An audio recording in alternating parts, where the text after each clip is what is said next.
Any word? Yeah, they're just going in now. Oh, Lauren's trial's starting today.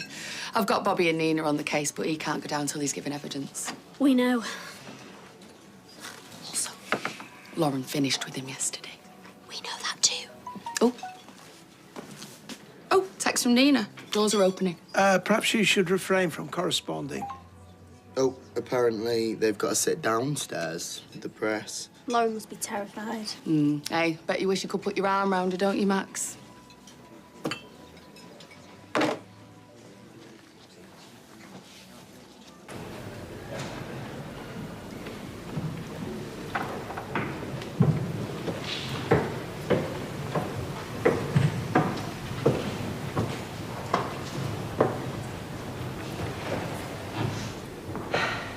Ready? I didn't realise there'd be so many people. Yeah, just try not to fidget. Do I look all right? Every time you move, almost they'll be watching you. What are you afraid about my dad? Focus. Come on.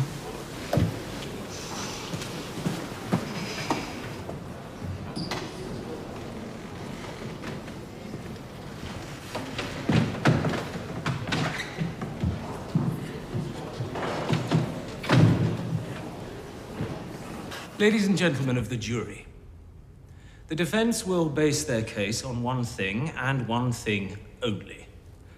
That Joel Deering, the deceased, was an evildoer. That he groomed and abused Miss Bolton, caused her to leave Weatherfield, leaving her friends, family, and neighbors worried for her life. In fact, you'll no doubt be aware from the local and national press, Miss Bolton's fate was for some time indeterminate. Too afraid to speak up, she let not one but two men go to prison for Mr. Deering's crimes, until she eventually told the truth. Yes, the defense will tell you what a vile creature Mr. Deering was. I don't need to waste your time with that. Listen carefully to them, because they are correct. Mr. Deering did all the things they'll say he did. That's why Miss Bolton killed him in cold blood. We are not here to find a motive. I've seldom seen one stronger. But revenge, ladies and gentlemen, is no justification for murder. Remember this. Joel Deering is not on trial here. Lauren Bolton is. In your professional opinion, how many times was Mr. Deering hit in the head? 3 times. Is it possible to say which blow killed him? Well, the wound to his face was superficial. Blunt force trauma was the cause of Mr. Deering's death, so one of the 2 blows to the back of the head. He was dead before he came into contact with the water. In my opinion, that's likely. And these 2 blows were landed with the same object? Yes. In other words, until Miss Bolton was satisfied that her victim was dead. Your Honour, the witness can't possibly answer that question. Sit down, Miss Wadsworth. Mr. Poyser, mind your line of questioning pertains to the facts of the matter. Is it possible you're mistaken?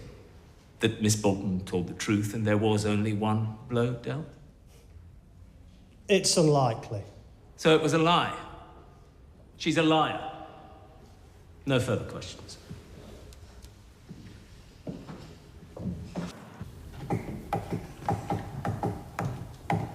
Can you stop tapping? If you don't mind, I just have a few more questions around Mr. Deering's head injuries. So, in your original report, you stated that there were 2 wounds. 1 to the face, 1 to the back of the head. That's correct. And then you subsequently stated that there were, in fact, 3, and that this 3rd wound was caused by Mr. Deering being struck with the same object at the back of the head. Yes. 2 of them worked very close together, which I incorrectly reported initially as a single wound. Both injuries were very similar in terms of the diameter and the shape, and so it seems in all probability they were caused in the same manner. So you say, in all probability? So is it possible then that you might be wrong?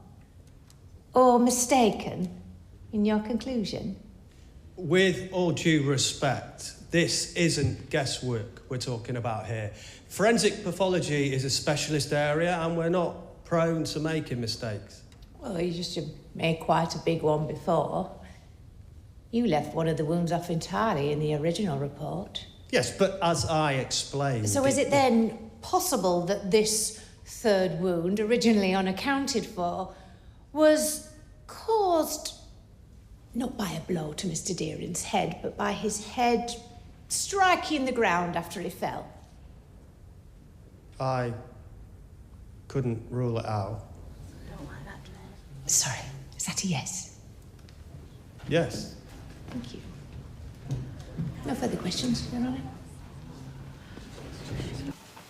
So during the course of your investigation, you discovered Miss Bolton had access to Mr. Deering's whereabouts via a tracking app on his phone. And you're certain that Miss Bolton used that app to locate him on the night he died? Yes. Does that strike you as typical behavior for someone who, as she claimed in your interview with her, was afraid for their safety? For someone who claims to have acted in self-defense? It's hard to say, it's complicated. I'll make it a little easier for you then. On the night Mr. Deering was killed, was she running away from him, or was she trying to find him? She was looking for him. She was looking for him. And could you remind us of Miss Bolton's actions after Mr. Deering was killed? Can you be more specific? Well, did she call the police? Did she call an ambulance? Did she alert anyone to what had happened, to what she had done? Not to my knowledge. In fact, is it not the case that she tried to cover up her actions, to make it look like a suicide? Yes.